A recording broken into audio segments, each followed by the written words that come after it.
वो हम देखते हैं specific tubular disorder. Specific tubular disorders किस वजह से हो सकते हैं? ये 3 मेन वजह से हो सकते हैं।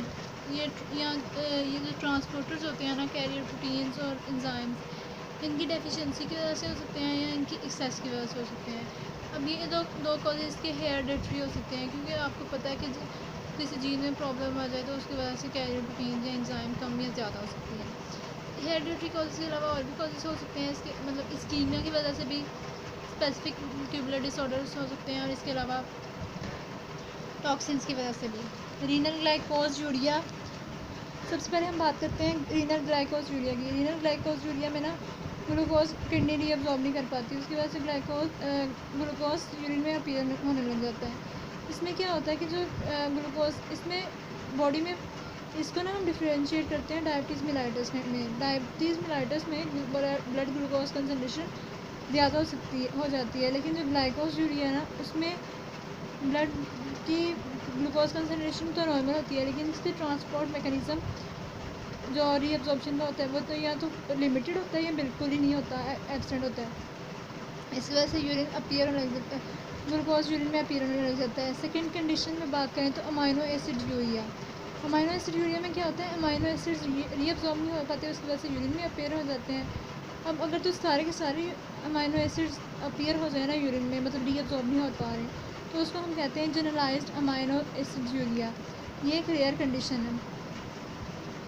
कुछ amino acids mutual transport system use करते हैं रीअब्जॉर्प्शन के लिए, कुछ अमीनो एसिड्स अपना स्पेसिफिक ट्रांसपोर्ट सिस्टम यूज़ करते हैं। और अगर म्यूचुअल ट्रांसपोर्ट सिस्टम की वजह से हो तो तब जनरलाइज अमीनो एसिड यूरिया होते हैं, जो कि एक रेयर कंडीशन है। ज़्यादातर स्पेसिफिक कैरियर सिस्टम्स की डेफिशिएंसी की वजह से ही होते हैं। तो उसमें 3 कंडीशंस बताई हुई हैं। सबसे पहले एसेंशियल सिस्टीन यूरिया, जिसमें सिस्टीन की रीअब्जॉर्प्शन नहीं होती है और वो यूरिन में अपीयर होने लग जाता है। जब यूरिन में अपीयर होता है तो वो वहाँ क्रिस्टल बना देता है और अल्टीमेटली रीनल स्टोन्स बना देता है। इसके अलावा simple glycine urea. Simple glycine urea में क्या होता है, ग्लाइसिन रीअब्जॉर्ब नहीं होती है और यूरिन में अपीयर हो जाती है। तीसरे नंबर पे हम बात करें तो बीटा अमाइनो आइसोब्यूटाइरिक एसिड यूरिया होने लग जाता है। ये रीअब्जॉर्ब नहीं होता। ये वाला कंपाउंड है ना, बीटा अमाइनो आइसोब्यूटाइरिक एसिड, ये सब 5% होता है तमाम परसेंट में, लेकिन इसकी मेजर कोई क्लिनिकल सिग्निफिकेंस नहीं होती। इसके बाद हमने बात कर ली रीनल ग्लाइकोजूरिया की, अमाइनो एसिड यूरिया की। तीसरे नंबर पे हम बात करते हैं रीनल हाइपोफॉस्फेटेमिया की। इसमें क्या होता है कि फॉस्फेट, नाम से जाहिर है कि ब्लड में फॉस्फेट की कमी हो गई है। क्योंकि किडनी रीअब्सॉर्ब नहीं कर रही फॉस्फेट को। अब इसको 2 कंडीशन में हम बात करते हैं। इमीडिएट इफेक्ट्स होते हैं इसके और लॉन्ग टर्म इफेक्ट्स होते हैं। इमीडिएट इफेक्ट तो में इसका कोई सीरियस इबनॉर्मलिटी नहीं होती। क्योंकि जो हमारी जो एक्स्ट्रासेलुलर फ्लूइड की जो फॉस्फेट कंसनट्रेशन है ना, वो बहुत वाइड रेंज की होती है, इसलिए कोई मेजर सेलुलर डिसफंक्शन नहीं होता। लेकिन अगर बहुत लॉन्ग पीरियड तक फॉस्फेट का लेवल कम रहे ना, तो बोन्स की कैल्सिफिकेशन नहीं सही तरह से हो पाती, तो रिकेट्स हो जाता है। अब इस रिकेट्स को ना विटामिन डी रिलेटेड रिकेट्स से डिफ्रेंशिएट करते हैं। क्योंकि जब इस रिकेट्स में हम विटामिन डी थेरेपी करते हैं तो उसका कोई इफेक्ट नहीं होता, क्योंकि ये तो फॉस्फेट की कमी की वजह से हो रही है। चौथे नंबर पे हम बात करें, चौथी डिजीज़ होती है जो स्पेसिफिक ट्यूबुलर डिसऑर्डर्स में रीनल ट्यूबुलर एसिडोसिस हो जाता है, क्योंकि हाइड्रोजन सिक्रीट नहीं हो हाइड्रोजन रीअब्जॉर्ब सिक्रीट नहीं हो पा रहे हाइड्रोजन, उसकी वजह से एसिड यूरिया हो जाता है। जब हाइड्रोजन सिक्रीट नहीं हो, एक तो हाइड्रोजन सिक्रीट नहीं हो पा रहे, और दूसरी बात है कि जो सोडियम बाइकार्बोनेट है ना, वो लॉस होती जा रहा है यूरिन में। जब ये आपको पता है कि जब हाइड्रोजन सिक्रीट होता है तो सोडियम बाइकार्बोनेट रीअब्जॉर्ब होता है। जब हाइड्रोजन रीअब्जॉर्ब होता है तो सोडियम बाइकार्बोनेट सिक्रीट होता है। इसकी वजह से सोडियम बाइकार्बोनेट भी बाहर जाता है और एसिडोसिस हो जाती है, सीवियर एसिडोसिस हो जाती है, मेटाबॉलिक एसिडोसिस जिसे हम कहते हैं। अब ये 2 वजह से कॉजेज़ की बात करें तो इसके 2 मेन कॉजेज़ हैं। हेरिडिटरी डिसऑर्डर्स की वजह से भी हो सकती है, और इसके अलावा रीनल ट्यूब्यूल को कोई वैसे इंजरी हो गई है, जैसे उसके एपिथेलियल के सेल्स हैं, तो उसकी वजह से ये रीनल एसिडोसिस हो सकती है। 5वें नंबर पे हम बात करें डिजीज़ का नाम है नेफ्रोजेनिक डायबिटीज़ इंसिपिडिस। इसमें क्या होता है कि जो एंटी डाययूरेटिक हार्मोन है ना, उसको रिस्पॉन्ड नहीं करती, किडनी उसको रिस्पॉन्ड नहीं करती। नेफ्रोजेनिक डायबिटीज़ इंसिपिडिस जब इसको रिस्पॉन्ड नहीं करती तो वाटर रीअब्जॉर्ब नहीं होता। जब वाटर रीअब्जॉर्ब नहीं होता तो यूरिन डाइल्यूट हो जाता है, ठीक है, जो यूरिन डाइल्यूट हो जाता है। अब अगर इस कंडीशन का जो पेशेंट है वो बहुत ज़्यादा पानी पीता जाए तो फिर तो कोई डिफ़िकल्टी इतनी नहीं आती, लेकिन अगर पानी की इनटेक को हम कम कर देना तो फिर पेशेंट सीवियरली डिहाइड्रेटेड हो जाता है। अब अगली डिज़ीज़ की हम बात करें तो वो है फैंकनीज़ सिंड्रोम। फैंकनीज़ एक जनरलाइज सिंड्रोम है जिसमें तमाम पीछे जो हमने पढ़े उसमें वो सारे सिंड्रोम आ जाते हैं।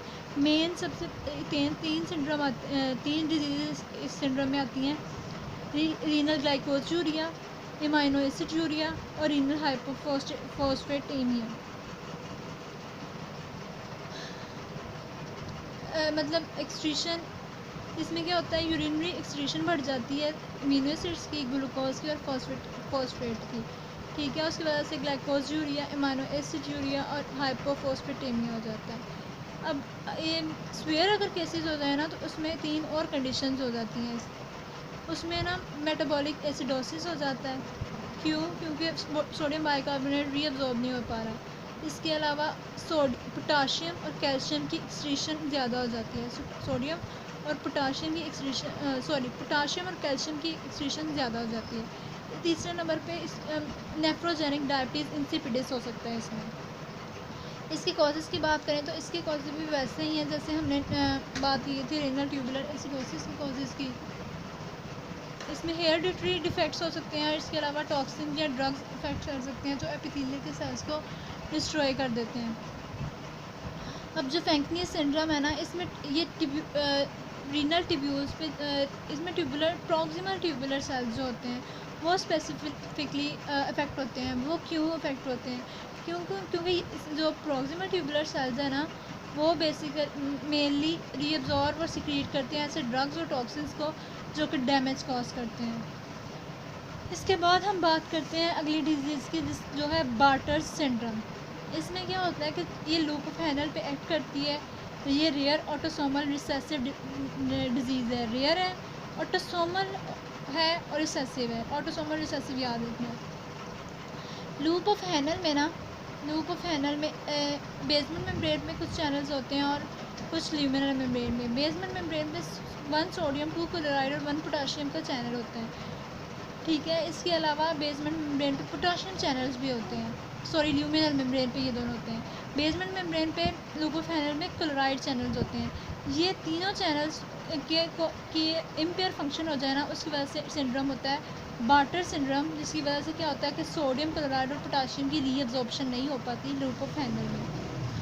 अब इसकी वजह से होता क्या है, वाटर और सॉल्ट और वाटर लॉस हो जाता है, जिसकी वजह से वॉल्यूम डिप्लीशन हो जाता है। जब वॉल्यूम डिप्लीशन हो जाता है तो रीनिन एंजियोटेंसिन एल्डोस्टेरोन सिस्टम एक्टिवेट हो जाता है। जब ये सिस्टम एक्टिवेट हो जाता है तो फिर इस सिस्टम के एक्टिवेट होने की वजह से पोटाशियम और हाइड्रोजन की सिक्रीशन होने लग जाती है इन द कलेक्टिंग ट्यूब्यूल्स।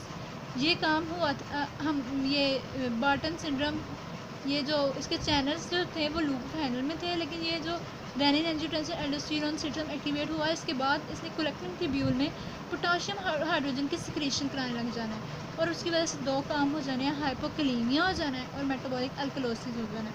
मतलब पोटाशियम निकल गया तो हाइपोकलीमिया, ब्लड में पोटाशियम का लेवल कम हो गया। उसके अलावा मेटाबॉलिक अल्कलोसिस हो जानी है। क्योंकि हमारे पास हाइड्रोजन बाहर चला गया है। इसके बाद हमारे पास एक डिज़ीज़ होती है जिसे हम जो कहते हैं गिटलमैन सिंड्रोम। इसमें सोडियम और क्लोराइड की ऊपर वाली ने एक्ट किया था लूप ऑफ हैनल पे, बार्टर सिंड्रोम ने लूप ऑफ हैनल पे एक्ट किया था, इसने डिस्टल ट्यूब्यूल्स पे एक्ट करना है। गिटलमैन सिंड्रोम, बार्टर सिंड्रोम में सोडियम क्लोराइड और पोटाशियम की रीअब्जॉर्प्शन कम हो गई थी। गिटलमैन सिंड्रोम में सोडियम और क्लोराइड की सिर्फ पोटाशियम की नहीं होनी, ठीक है। ये भी ऑटोसोमल रिसेसिव डिसऑर्डर ही है। इसमें क्या होता है, सोडियम क्लोराइड कोस ट्रांसपोर्टर्स होते हैं डिस्टल ट्यूब्यूल्स में जो थायाजाइड सेंसिटिव होते हैं, मतलब थायाजाइड इनको इनहिबिट कर लेते हैं। तो ये जब इनहिबिट हो जाते हैं ना तब इसमें पेशेंट में अपीयर हो जाती है सिंड्रोम, जिसे हम कहते हैं गिटलमैन सिंड्रोम। इसमें बिल्कुल वैसे ही मैनिफेस्टेशंस हैं जो बार्टर सिंड्रोम में हैं, लेकिन बार्टर सिंड्रोम से लेस वेयर होते हैं। ठीक है, गिटलमैन सिंड्रोम लेस वेयर होते हैं। वो सारा होते क्या क्या इफेक्ट्स, सॉल्ट और वाटर लॉस हो जाता है, वॉल्यूम डिप्लीशन हो जाता है, वॉल्यूम डिप्लीशन की वजह से रेनिन एंजियोटेंसिन एल्डोस्टेरोन एक्ट करता है। ठीक है, अब वो कहते हैं ट्रीटमेंट की बात करें तो बार्टर सिंड्रोम और या गिटलमैन सिंड्रोम में हम जो ट्यूबुलर डिफेक्ट हैं वो तो करेक्टली नहीं कर सकते। तो ट्रीटमेंट के लिए हम करते हैं कि जो हमारा पोटाशियम और सोडियम लॉस हो रहा है ना, सोडियम क्लोराइड और पोटाशियम लॉस हो रहा है ना, उसके इनटेक को मतलब इनटेक उसका ज़्यादा कर देते हैं। तो हम कहते हैं कि जो सोडियम क्लोराइड पोटाशियम के लॉस है ना उसको रिप्लेस किया जाए। इसमें हम क्या करते हैं कि जो दो काम कर सकते हैं, या तो प्रोस्टाग्लैंडिन सिंथेसिस है ना, उस प्रोस्टाग्लैंडिन की सिंथेसिस को ब्लॉक कर दें। अब या हमने एल्डोस्टेरोन एंटागोनिस्ट यूज़ करते हैं। अब जो प्रोस्टाग्लैंडिन की सिंथेसिस को ख़त्म कर देते हैं, ब्लॉक कर देते हैं, वो क्या होते हैं, non steroidal anti inflammatory drugs, और इसके अलावा जो एल्डोस्टेरोन एंटागोनिस्ट हैं वो क्या होते हैं, उनमें एक एग्जांपल है स्पाइरोनोलैक्टोनोन। ये हाइपोकलीमिया को कम कर देते हैं, लेकिन बाकी सारे डिफेक्ट्स को कम नहीं करते, ये सिर्फ हाइपोकलीमिया के लिए। अब लिडल सिंड्रोम क्या होता है, लिडल सिंड्रोम भी ऑटोसोमल है लेकिन डोमिनेंट है। पीछे वाले दो बार्टर्स और गिटलमैन सिंड्रोम जो थे वो ऑटोसोमल थे लेकिन रिसेसिव थे। ठीक है, और ये एक्ट करते हैं, पहले वाला जो बार्टर सिंड्रोम था वो एक्ट कर रहा था उधर लूप ऑफ हैनल पे एक्ट कर रहा था, वहाँ पे प्रॉब्लम थी, जबकि गिटलमैन में डिस्टल ट्यूब्यूल में प्रॉब्लम थी। लेकिन जो लिडल सिंड्रोम है इसमें डिस्टल ट्यूब्यूल और कलेक्टिंग ट्यूब्यूल दोनों में प्रॉब्लम है। यहाँ पे ना सोडियम चैनल्स होते हैं, एमिलोराइड सेंसिटिव चैनल्स होते हैं। ठीक है, यहाँ पे मतलब एमिलोराइड की वजह से ये ब्लॉक हो सकते हैं। तो ये यहाँ पे इसकी क्या होती है, इसकी म्यूटेशन हो जाती है और सोडियम की रीअब्जॉर्प्शन ना बहुत ज़्यादा होने लग जाती है।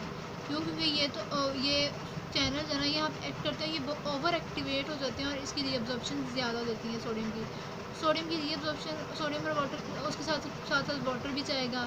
जब सोडियम और वाटर की रीअब्जॉर्प्शन ज़्यादा हो जाएगी तो हाइपरटेंशन, दो काम हो जाते हैं, हाइपरटेंशन हो जाती है और मेटाबॉलिक अल्कलोसिस हो जाती है।